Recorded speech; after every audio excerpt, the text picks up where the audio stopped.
My name is Shashai Maisa. After the Civil War ended in 1863 and the Emancipation Proclamation Act took effect, enslaved African Americans were finally set free in Confederate states. However, not everyone was freed that year because the Emancipation Proclamation Act could not take effect in territories still controlled by the Confederacy. It was not until June 19, 1865, that enslaved African Americans in the westmost state of the Confederacy were freed. This day became known as Juneteenth by the newly freed African Americans in Texas. That, my dear, I didn't know. So that's a very interesting point. Also, if I didn't know, that means a lot of other people didn't know either. So this is a great way for us to find out more about Black history, find out more about what's going on with Blacks then, and also what's happening with the Blacks now. Until nothing about Juneteenth, so it never was discussed until they started putting it on TV, and then they started explaining where it started, and how it started. We didn't know the history of it. We didn't know about Juneteenth, right? Just like you were saying, we didn't know about Black Wall Street. So now we do know about. Juneteenth, but I look at the evolution as, once upon a time, there's so many things we didn't know about. We didn't know about so many inventors, Black inventors. We didn't know about all the people. All we knew about was Martin Luther King. And we were slaves. And we were slaves. Right, thank you. And we were slaves. And we were slaves. When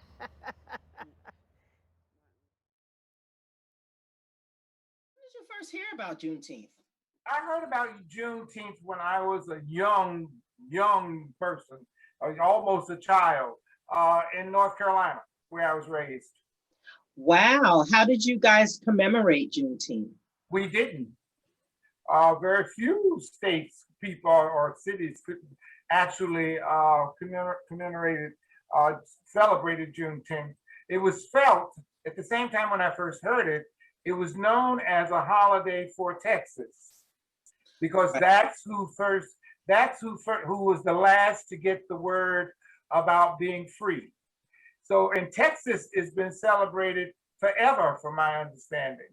It's basically there was no state recognition or anything, but Black people in Texas celebrated Juneteenth. So when did you start celebrating Juneteenth? Actually, it was back in the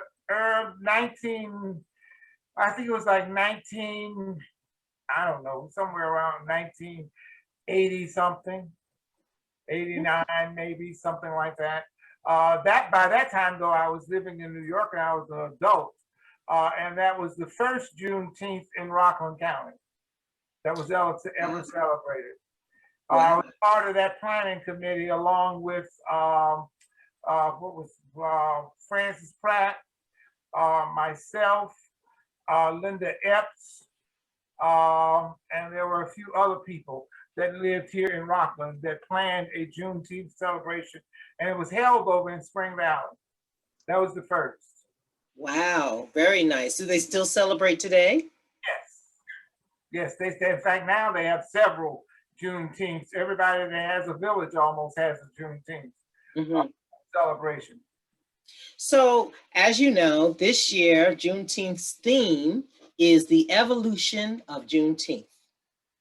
So my question to you, sir, is what do you think about freedom as it relates to back then in comparison to now? It almost feels like I was always back there. I started dealing with civil rights in 1963. Wow. When the marches started in Woolworth marches in Greensboro, North Carolina, which is where I'm from. So I started participating back then and have been in it ever since. So that's why I say it feels as if I have always been part of the attainment of freedom, or the elusive attainment of freedom, maybe I should say. Okay. So it really has a lot of meaning for me. I tell everyone, when we started marching in 1963, nobody thought anything about making history. That was not part of the plan at all. It was simply a case of trying to correct a wrong. And that wrong was that Black folks were denied opportunity, the same opportunities as white folks, in something as simple as eating at a restaurant. But I mean, it could go further than that, because we couldn't eat in restaurants. We had to sit upstairs in the movie theaters. We couldn't go to any, if you went to the local stores, you think you're watched now, you were really watched back then. So I've seen it come from there to where you can eat where you want to eat, whether they like it or not. And you can go into a movie theater and sit where you choose to sit. Purchase stuff from the concession counter, which you could not do back then. And I'm not talking that far back. That's back in 63, 62, 63, back in, and further. Back in 54, forget it. You had everybody lived on the one side of the track. And white folks lived on one side of the track, Black folks lived on the other, and you knew where the dividing lines were. And you stayed within those lines. So the evolution has come in so many different ways and forms and shapes. And at that time, nobody was sitting at the table of color making any decisions. Now you have at least people of color sitting at the table. Whether they aid in the decision-making process is another issue, but certainly they are there. Well, wow, that's a mouthful. Thank you for that. And so, as it relates to the church, as you know, we have held on to song and hymns, and as you know, this is Black Music Month. But we're also thinking about the slaves and how song actually got them through. And so, you, knowing you're a Christian folk, I try. Could you think possibly of any song or hymn that could have made you feel victorious or made you feel like, you know what, I'm going to get through all of this marching and fighting? I can think of two. I'm sure I probably think of more. But the two that I can really think of is How I Got Over, and the other is We Shall Overcome. I'll tell you a story about We Shall Overcome. There was a point in time a few years ago, maybe 4 years ago, I used to say, I don't know why we continue to sing that. If we haven't overcome by now, when are we ever going to overcome? However, I have changed that opinion. We certainly need to sing that on a daily basis.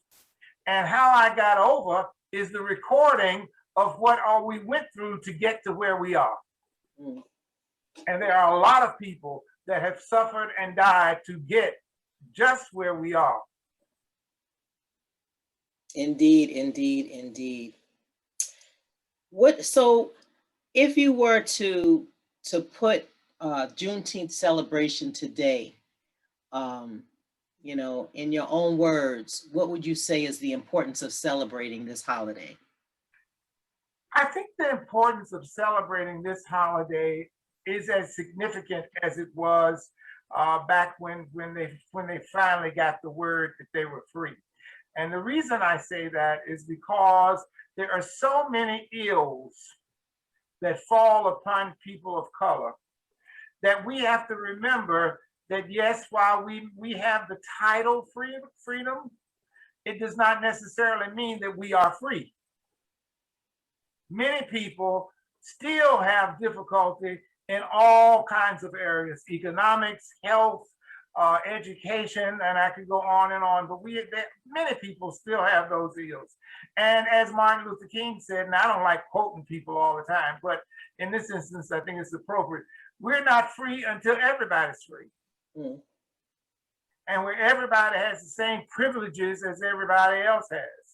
Someone said to me the other day, "Oh, we don't see color." Well, that's a lie. Unless you're Ray Charles, you have to see color. There's nothing to, you have to know who I am, and I want you to know who I am. And how I am is part of that. What I don't want you to do is then use that against me. Thank you for that. Regional Director Wilbur Aldridge. For everyone out there, this is our Regional Director for the Mid-Hudson Regional area of the NAACP in New York. And we say thank you for your fight, your efforts, and thank you for your words of wisdom. Well, Say that again. I said you're more than welcome. I don't know about the wisdom part, but you're more than welcome. Okay. Well, thank you very much for all that you do, your leadership, and thank you for continuing the fight for freedom for all these years and not growing weary in your good doing. Well, Valerie, I can't let you get away with that one. I am tired. Me too. Yes, I am tired, and it's time, but that makes me fight for change even more because I wanted to eventually get to the point to where I don't have to talk about it, other than in a historical point of perspective. Right. And one of the things I often say is, I'm looking for the day when we don't need an NAACP. Amen. Amen. Amen. So I would ask you to break out into song, but I'm gonna save you on that one and say thank you very much and God bless you and keep on fighting. All right. Thank you for having me. Happy Juneteenth. You too. Okay. Bye-bye. Bye.